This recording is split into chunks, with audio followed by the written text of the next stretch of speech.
Hi guys, welcome back to my YouTube channel. जैसा कि जो है पिछले वीडियो में जो है हमने आपको पावर कार के 5 बड़े कंस्ट्रक्टर के बारे में आपको बताया था, और इस वीडियो में जो है हम आपको 10 ट्रांसफार्मर के बारे में जो है आपको बताने के लिए जा रहे हैं कि ये जो है 10 ट्रांसफार्मर जो पावर कार में लगे हुए होते हैं उसका क्या क्या कार्य होता है, उसका कहां कहां यूज होता है, उन सभी के बारे में जो है आपको यानी कि K01 से लेकर के K07 तक जो है हम आपको सारे जो है उसके के जो है टेक्नीशियन के बारे में हम आपको बताएंगे कि आखिरकार ये ट्रांसफार्मर का क्या कार्य होता है और कहां लगे हुए होते हैं, यानी कि पावर कार में कितने ट्रांसफार्मर लगे हुए होते हैं, इन बारे में जो है हम आपको इस वीडियो में बताने के लिए जा रहे हैं। इसीलिए जो है इस वीडियो को शुरू से अंत तक जरूर देखिएगा। तो जो है ज्यादा देर न करते हुए हम जो है आगे बढ़ रहे हैं कि जो है यहाँ पर आइए। तो यानी कि ट्रांसफार्मर कहां पर होता है? भाई यहाँ पे होता है, इसको आप खोलिएगा, है ना। तो जो है इसको आप खोल करके ये जो है इसको खोलिएगा और यहाँ पर हम आपको कैमरा पीछे कर करके दिखाने का प्रयास करते हैं। तो जो है और इसमें जो है ना जो है आपको जो इबला जो पतला वाला जो 1.2 केवी का जो इबला दिख रहा होगा आपको, इसमें जो है 750 वोल्ट पाया जाता है। और मोटे वाले फ्यूज में जो है इसमें जो है यानी कि 2 एम्पियर का दिखा रहा है, इसमें जो है 415 वोल्टेज पाया जाता है। ठीक है, यानी कि मोटे वाले फ्यूज में जो है 750 वोल्टेज यानी कि 750 वोल्टेज पाया जाता है, और इसमें पतले वाले फ्यूज में जो है आपको 415 वोल्टेज पाया जाता है। 1 2 3 4 5 6 7 8 9 10 ट्रांसफार्मर इसमें हम लोग का लगे हुए होते हैं। और ये हर एक ट्रांसफार्मर के जो है 2 मोटे 2 पतले, 2 मोटे 2 पतले, 2 मोटे 2 पतले फ्यूज लगे हुए होते हैं।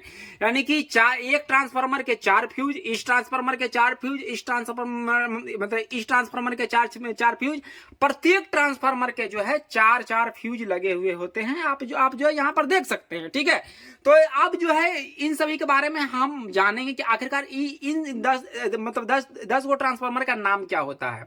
इन 10 ट्रांसफार्मर का नाम जो हो गया, इसका जो है K01 जो है ये जो है फीडर ए का ट्रांसफार्मर हो गया। ठीक है, तो यानी कि फीडर ए का ट्रांसफार्मर हो गया, K01 बोलेंगे। और ये इसको बोलेंगे K02 को जो है बस कपलर ए का ट्रांसफार्मर, और K02 ही है ये वाला। ठीक है, तो यानी कि K02 जो है ईबी जो हो गया बस कपलर बी का ट्रांसफार्मर, और K03 जो हो गया ये हो गया फीडर बी का ट्रांसफार्मर, और ये जो हो गया K04 जो हो गया ये जो हो गया वर्किंग ए का ट्रांसफार्मर, और ये जो K05 को जो बोलेंगे हम लोग यानी कि नॉन वर्किंग ए का ट्रांसफार्मर, यानी कि नॉन वर्किंग ए का ट्रांसफार्मर K05 को बोलेंगे। और यानी कि यहाँ पर K06 को बोलेंगे वर्किंग बी का ट्रांसफार्मर, और K07 को बोलेंगे नॉन वर्किंग बी का ट्रांसफार्मर, और इसको जो है HOG ए का ट्रांसफार्मर, HOG बी का ट्रांसफार्मर। यानी कि ये 10 ट्रांसफार्मर के आपको हम नाम बता चुके हैं। इन सभी के मतलब इसको हम इसलिए बता रहे हैं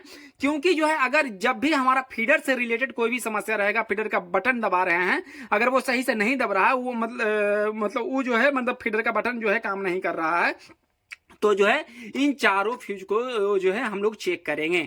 ठीक है, यानी कि जो है इन चारों फ्यूज को चेक करेंगे, इसमें तो कोई फॉल्ट तो जो है मतलब है कि नहीं है, इन चारों फ्यूज को चेक करेंगे। अगर जो है हमारा यानी कि डी सेट ए का बस कपलर नहीं लग रहा है तो जो है इन चारों फ्यूज को चेक करेंगे, और इसका जो है अगर बी का बस कपलर जो है हमारा नहीं लग रहा है तो इन चारों फ्यूज को चेक करेंगे, और जो है बी जो है मतलब सही से काम नहीं कर रहा है तो इन चारों फ्यूज को चेक करेंगे।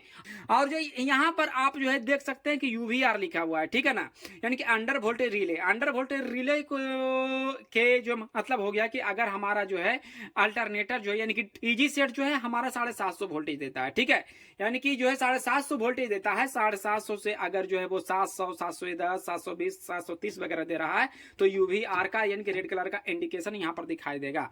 और यहाँ पर AEL हो गया। ठीक है, यानी कि जो AEL मीन्स हो गया कि जो मतलब अल्टरनेटर अर्थ लीकेज इसको बोलेंगे। यानी कि अल्टरनेटर अर्थ लीकेज कहने का मतलब ये है ना कि जो अल्टरनेटर के द्वारा जो अगर हमारा अर्थ आ रहा है, ठीक है, तो जो है इसको जो है मतलब रीसेट मार करके यहाँ पर आप देख सकते हैं कि 2 बार जो है हमारा रीसेट मारेंगे तो ये ठीक हो जाएगा। ठीक है ना, और जो है यहाँ पर आप जो है UVR 2 यानी कि लिखा हुआ है, यानी कि अंडर अंडर वोल्टेज रिले यानी कि डीजी सेट जो है मतलब बी के लिए है।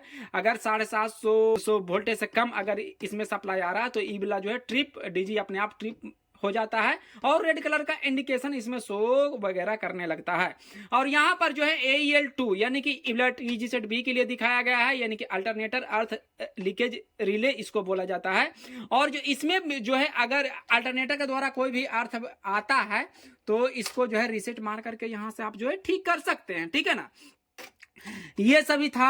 और जो है यहाँ पर आप जो है देख सकते हैं कि जो है यहाँ पर जो है 2 गो ट्रांसफार्मर हैं लगे हुए। ये जो है मीटर का ट्रांसफार्मर हो गया, जो भी आपको जो है यानी कि मतलब डिस्प्ले में जो है हीटर वगैरह में जो मतलब शो करता है, यानी कि इबला जो है यानी कि मीटरिंग का ट्रांसफार्मर हो गया, यानी कि डीजी सेट ए के लिए हो गया, डीजी सेट बी के लिए होगा। ये जो है मीटर का ट्रांसफार्मर हो गया।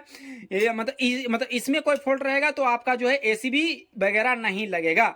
और जो है ये वाला जो है मतलब ई जो मतलब 2 गो ट्रांसफार्मर दिखाई दे रहा है, ई भी जो है ई वाला जो है मतलब अल्टरनेटर के लिए हो गया। ये दोनों ट्रांसफार्मर अल्टरनेटर के लिए होता है, ठीक है ना।